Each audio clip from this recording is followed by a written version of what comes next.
जो कैंपर होता है वोल्टास का, ठंडे पानी का उन्होंने लगवा दिया। वहां से हमारी शुरुआत हुई। उसके बाद चौधरी रणदीप सिंह सुरजेवाला, ये मंडी चौधरी रणदीप सिंह सुरजेवाला जी की है, हमारी नहीं है। हमने उनको बुलाया, हमने कहा यहाँ पर बाथरूम की सुविधा नहीं है और ना ही कुछ ऐसा कुछ है। उन्होंने हमें ये सामने जो आप देख रहे हो बिल्डिंग, ये हमें बना के दी और हमें वहाँ जनरेटर पड़ा है, वो जनरेटर दिया और हमारी ये सड़कें पक्की करा के दी। और उसके बाद जब ये सरकार आई, उस सरकार में क्योंकि बाथरूम को बने बहुत टाइम हो गया था, खराब भी हो गया था। बीच में हमने एक बार भाई साहब को बोला, मैं भाई साहब बाथरूम खराब हो गया, जनरेटर ठीक नहीं है। इन्होंने बोला बब्बू भाई कल ही पानीपत से बंदे आ जाएंगे, जनरेटर भी ठीक कर जाएंगे, आपके बाथरूम की भी रिपेयर भी कर जाएंगे। बाथरूम भी हमारा रिपेयर हुआ, जनरेटर भी ठीक हुआ, सब्जी मंडी की सड़क भी बनी, लाइटें भी ठीक हुई।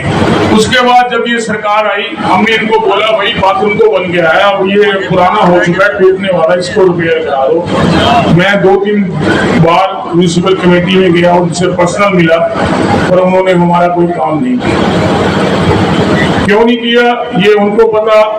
हम तो सब्जी मंडी वाले हैं, हमारे को इस सुख सुविधा चाहिए।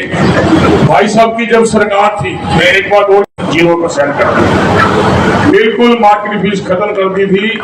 जब बीजेपी की सरकार बनी, कोविड का समय था, उन्होंने फिर हमारे ऊपर 4% का टैक्स ठोक दिया। कोविड में जब हम यहाँ पर अपनी जान बचा के पुलिस वालों से डंडे खा के, उनकी गालियां सुन के घर जाते थे, कहाँ से आए हो, क्यों आए हो, कैसे जाओगे, स्कूटी के कागज दिखाओ, गाड़ी के कागज दिखाओ, ये दिखाओ, वो दिखाओ, परेशान हो जाते थे। तो सब्जी मंडी को चलाना हमारी मजबूरी थी। मजबूरी क्यों थी?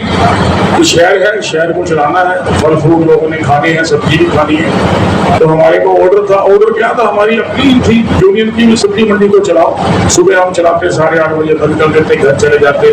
उसके बाद सुबह फिर आते, अपनी जान जोखिम पे खेल के। फिर उन्होंने हमारे ऊपर फीस ठोक दी। हमने उनको बोला भी आपने ये फीस ठोकी है, इस समय तो फीस ठोकने का टाइम ही नहीं है, आपने 4% ठोक दिया। पहले सब्जी फ्रूट में कोविड में बहुत कम आ रही थी और ज्यादा महंगी हो गई। ये हमारी बात नहीं माने। हम कई बार मिले, एक बार हम भाई साहब को घर जाके मिले, हमने इनको उनके पेपर दिखाए, तो इन्होंने हमसे वादा किया कि बब्बू भाई जब मेरी सरकार आएगी, मेरी मार्केट फीस 0% और यहाँ से सब्जी मंडी बहुत अच्छी जगह पे आपको लेके जाऊंगा। ये भाई साहब ने हमें वादा किया। हम भाई साहब के